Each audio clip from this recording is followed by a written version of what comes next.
الحمدللہ رب العالمین والعاقبۃ للمتقین والصلاة والسلام علی رسول الکریم اما بعد فاعوذ باللہ من الشیطان الرجیم بسم اللہ الرحمن الرحیم وَلَيْسَ لِلْإِنسَانِ إِلَّا مَا سَعَى۔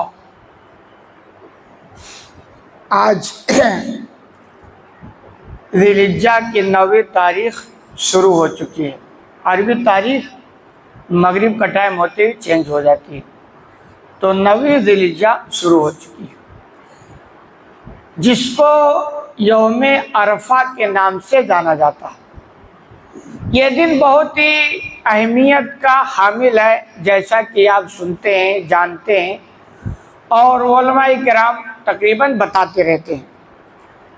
حقیقت یہ ہے کہ اللہ رب العالمین نے ہم انسانوں کی کمزوری کا پورا خیال رکھا ہے۔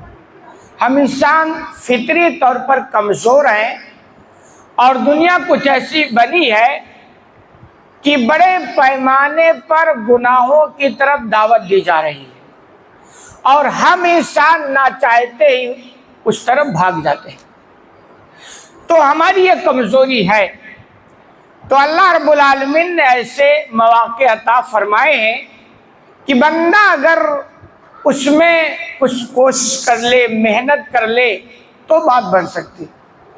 ایک بات یاد رہے کہ ہم انسانوں کی سب سے بڑی کامیابی یہ ہے کہ آپ کو جنت مل جائے، جہنم سے بچ کے، سب سے بڑی کامیابی۔ دنیا میں بھی کامیابیاں ہوتی ہے، لوگ حاصل کرتے، کوئی مسئلہ نہیں ہے، لیکن دنیا کیا کامیابی کے ساتھ یہ جڑی ہے کہ یہ فانی ہے، ایک دن یہاں سے جانا سب چھوڑ کے۔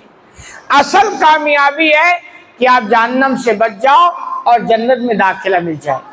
اور یہ کامیابی کب ہوگی؟ جب آپ کے بارے میں اللہ اعلان کر دے کہ میں نے فلاں بندے کو معاف فرما دیا۔ اسی لیے اللہ رب العالمین نے ایسے مواقع عطا فرمائے ہیں اسپیشل طور پر، جس کو آپ وافر کہہ لیجئے، کہ بندہ اگر اس میں کوشش کرے تو بات بن سکتی۔ دوسری بات یہ ہے کہ اللہ کے یہاں کوشش دیکھی جاتی ہے، اس لیے اللہ نے کہا وَلَيْسَ لِلْإِنسَانِ إِلَّا مَا سَعَى۔ انسان کے لیے وہی ہے جو وہ کوشش کرے۔ تو ایسا جب موقع ہے تو ہم کوشش میں لگ جائیں، ہو سکتا ہو ہماری اس کوشش سے اللہ خوش ہو جائے اور ہمارے سارے مسئلے حل ہو سکتے ہیں۔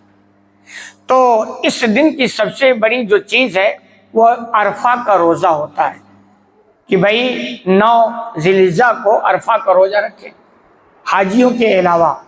اب اس کے تعلق سے حدیث کے اندر آتا، بالکل صحیح حدیث ہے، آپ صلی اللہ علیہ وسلم فرماتے ہیں آتشب علی اللہ ان یکفر السنۃ التی قبلہ والتی بعدہ، کہ عرفہ کے روزے کے تعلق سے اللہ کے رسول فرماتے ہیں مجھے یقین ہے کہ اس روزے کی وجہ سے اللہ 2 سال کے گناہوں کو معاف فرما دے گا، پہلے والا اور ایک بعد والا۔ بھائی ایک روزہ کتنے گھنٹے کا؟ 14-15، بس اس سے زیادہ تو نہیں ہے نا۔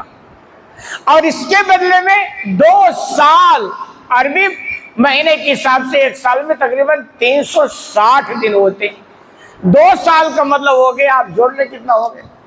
اب کام کیا کرنا؟ 10-12 گھنٹے، 15 گھنٹہ، بھائی آپ بھوکا پیاسا اللہ کے لیے رہ لیں۔ اور یہی اصل میں ہمارے لیے کامیابی، ایسا موقع نہیں چھوڑنا چاہیے، کیونکہ ہماری ایک کوشش ہے کہ اللہ ہمیں معاف فرما دے، اور یہ کوشش اللہ کو پسند آ گئی تو ہماری بات بن سکتی ہے۔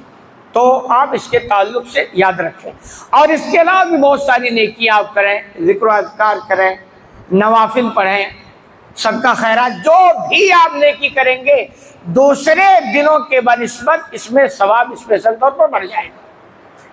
اور ایک بہترین ذکر جو آپ صلی اللہ علیہ وسلم فرماتے، ترمذی کی روایت ہے عرفہ کے تعلق سے، کہ عرفہ کے دن سب سے بہترین دعاؤں میں سب سے بہترین دعا ہے لا الہ الا اللہ وحدہ لا شریک لہ لہ الملک ولہ الحمد وہو علی کل شیء قدیر۔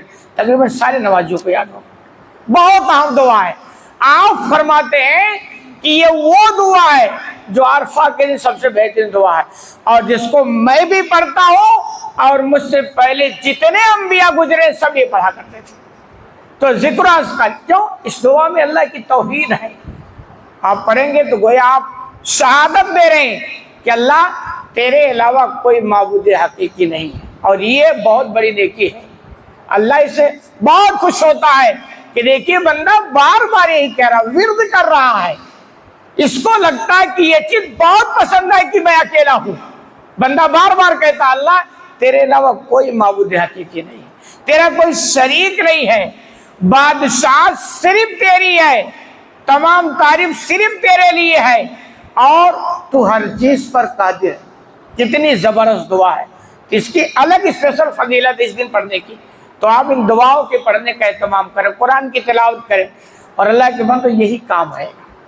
آپ ان کے اگر شیدائی بن جائے نا تو دنیا میں بھی آپ کو سکون ملے گا، اطمینان کی زندگی۔